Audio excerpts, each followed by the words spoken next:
Ich nehme euch wieder mit in die Fernbedienung hinein. Als erstes, was ich euch empfehlen würde, ist die Belichtungskorrektur anzupassen. In meinem Fall habe ich das auf minus 0,7 gemacht und für mich war das passend. Ein kleiner Tipp vielleicht: auf die hellste Stelle ausrichten und dann etwas ausprobieren, wie bei euch die Belichtung im Display erscheint. Es ist natürlich klar, dass ihr Zebramuster um die Sonne habt, das werdet ihr nicht vermeiden können. Im Anschluss gehen wir in das Kameramenü. Dort unten findet ihr den Weißabgleich. Die rote Stunde oder orangene Stunde auch manchmal genannt, bietet hier die Kelvinzahl an zu verändern. In meinem Fall habe ich das auf 6900 Kelvin eingestellt. Somit wird der Sonnenuntergang noch etwas wärmer dargestellt.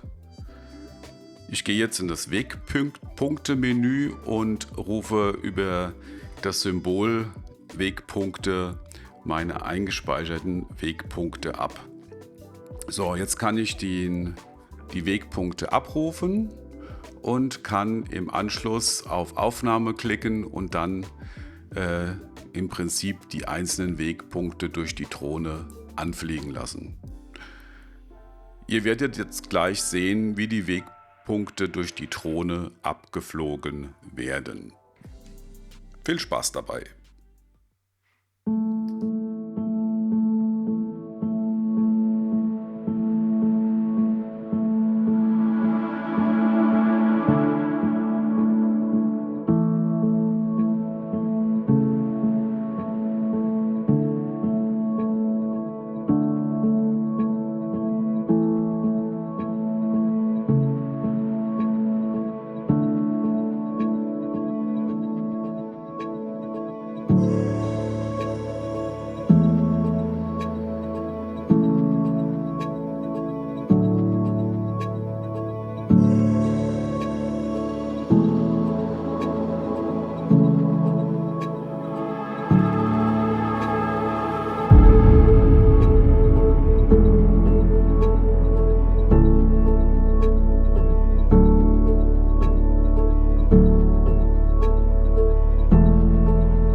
Also viel Spaß nochmal und eine schöne Woche wünsche ich euch. Haut rein, ne? Tschüss, macht's gut.